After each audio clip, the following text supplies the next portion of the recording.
ئێمە ئێستا لە پشووی سەری ساڵین. ئەم سەری ساڵە کە هەیە ئەمە سەری ساڵی على ئەساس وادانراوە، ئەمە سەری ساڵی میلادیە، واتە عیسا عەلەیهی سەلام تایە لەدایک بووە على ئەساس، ئەگەر چی هەمە مەسیحیەکان خۆشیان متفق نین تایە. على العموم ئەمە ئێستا پەیڕەوەکرێ لە زۆربەی وڵاتانی جیهان ئەم سەری ساڵە، یعنی دوای چەند ڕۆژێکی تر یەکی 2020 دەست پێکە.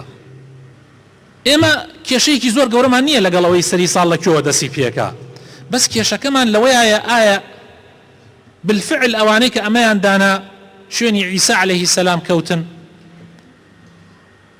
و ئایا ئێمەی مسلمان بۆ ئەوەنە ئەم مێژووە وەکو بڵێ بە تەقدیس بە پیرۆزی بزانین، خۆزگا کاتێ بە پیرۆزی ئەزانین وەکو مسلمانێک بە پیرۆزی بزانین.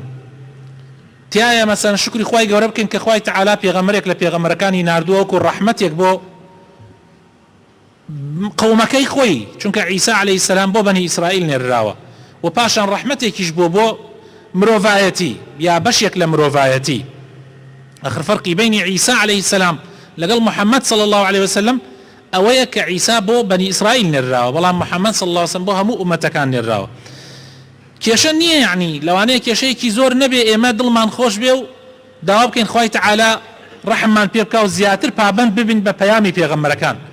بەس کێشەکە ئەوەیە خۆشەویستەکانم، ئەوانەی کە خۆشی دەرەبڕن بە شێوازێکی زۆر ناشرین، بەس شێوازێک زۆر دوور لە دابوونەریتی ئیسلامەتی، لەو سەری ساڵە گوناح ئەکرێ، تاوان ئەکرێ، بێدینی ئەکرێ، حتى تەنانەت عادات و دابوونەریتی ئەوان کە ئێمڕۆ ناوی خۆیانیان ناوە مەسیحی، کە دوورن لە مەسیح عەلەیهی سەلام، کە بەڕاستی لایەنداوە لە ڕێبازی مەسیح عەلەیهی سەلام، ئەمانەی ئەمڕۆ لەسەر پەیامی مەسیح ناچن. پەیامی مەسیح ئێستا من کورتە ژیان نامەیەکی مەسیحتان بۆ باسەکەم، هەر ئەو پەیامەیە کە پێغەمبەری خوا صلی الله عليه وسلم بۆی هات، کە تەوحیدە، کە یەکخواناسیە. مەسیح عەلەیهی سەلام پێغەمبەری خوایە، بەڵام ئێستا ئەوانەی کە شوێنی على ئەساس مەسیح کەوتون وا ناڵێن یا بە خوای ئەزانن، خوا پەنامان بدا، یا بە کوڕی خوای ئەزانن، یا بە شتێک لەو شێوازانە.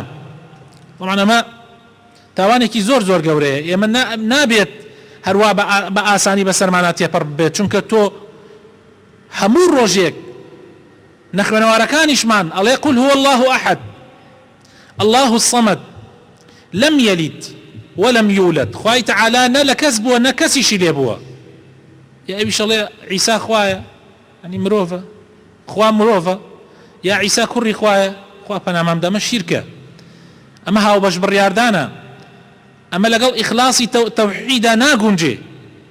بۆیە بێ ئینسانی مسلمان زۆر بە وریاییەوە معاملە لەگەڵ ئەم مەوزوعە بکە، زۆر ئاگادار بێ و لە دینەکەی خۆی تێبگا.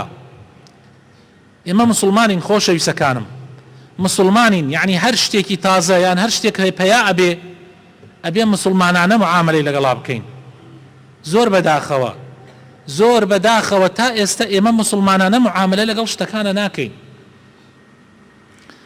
یعنی ئێمە ناگەڕێنەوە بزان دینمان چی ئەڵێ، پەیامی پێغەمبەرەکان چی ئەڵێ. خۆشەویستەکانم، کورتە باسێکی ژیانی عیسا عەلەیهی سەلام. طبعا کاتێ باسی ژیانی عیسا بکەین ئەبێ لە مەریەمەوە دەستی پێ بکەین، چونکە مەریەم دایکی عیسایە.